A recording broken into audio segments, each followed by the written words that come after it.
नागपुरातील हिंसाचारानंतर अमरावतीत सुद्धा मोठा पोलीस बंदोबस्त तैनात करण्यात आलाय।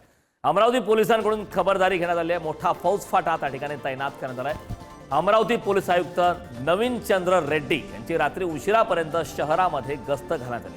अफवांवर विश्वास ठेवू नका, अफवा पसरवू नका असं आवाहन आता पोलिसांनी केलंय।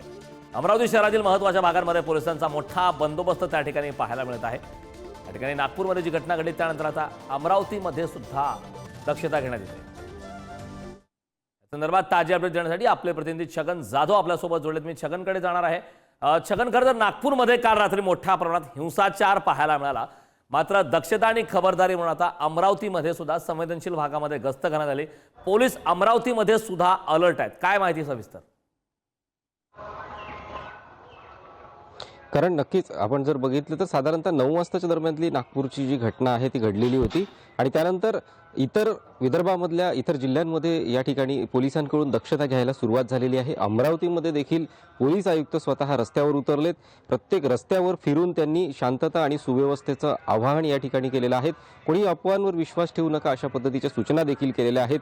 सोशल माध्यमांचा वापर जो आहे तो गरजेपेक्षा जास्त करू नका आणि यामध्ये कुठल्या चुकीच्या गोष्टींचा वावर झाला नाही पाहिजे याची देखील दक्षता पोलीस आयुक्तांकडून होताना दिसत आहेत। यासोबतच जर बघितलं तर अमरावतीमध्ये सकाळी देखील पोलीस मुख्य रस्त्यांवरती आलेले आहेत आणि या मुख्य रस्त्यांवरती पोलीस फिरताना आपण या ठिकाणी पाहिलेले आहेत।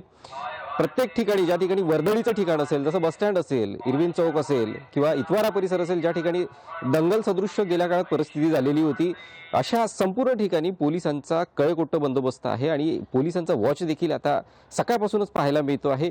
नागपूरच्या पार्श्वभूमीवर अमरावतीमध्ये देखील पोलिसांकडून खबरदारी घेताना दिसत आहेत। कायदा आणि सुव्यवस्थेचं पालन करा अशा पद्धतीच्या सूचना देखील पोलिसांकडून देण्यात आलेल्या आहेत। अमरावतीसोबतच अमरावतीच्या ग्रामीण भागात अचलपूर असेल या ठिकाणी देखील गेल्या काळात मोठी दंगल निर्माण झालेली होती आणि त्यामुळे कायदा आणि सुव्यवस्थेचा प्रश्न निर्माण झालेला होता। या ठिकाणी देखील पोलिसांचं लक्ष लागून आहे आणि या परिसरांमध्ये देखील पोलीस फिरताना या ठिकाणी आपल्याला पाहायला मिळते आहे। एकंदरीतच शांततेचं वातावरण विदर्भामध्ये राहावं अशा पद्धतीच्या सूचना देखील पोलिसांकडून देण्यात येत आहेत। अशाच पद्धतीची परिस्थिती सध्या अमरावती शहरात देखील पाहायला मिळते आहे। करण, नक्कीच खूप खूप धन्यवाद या संपूर्ण माहितीबद्दल। वळूयात पुढे।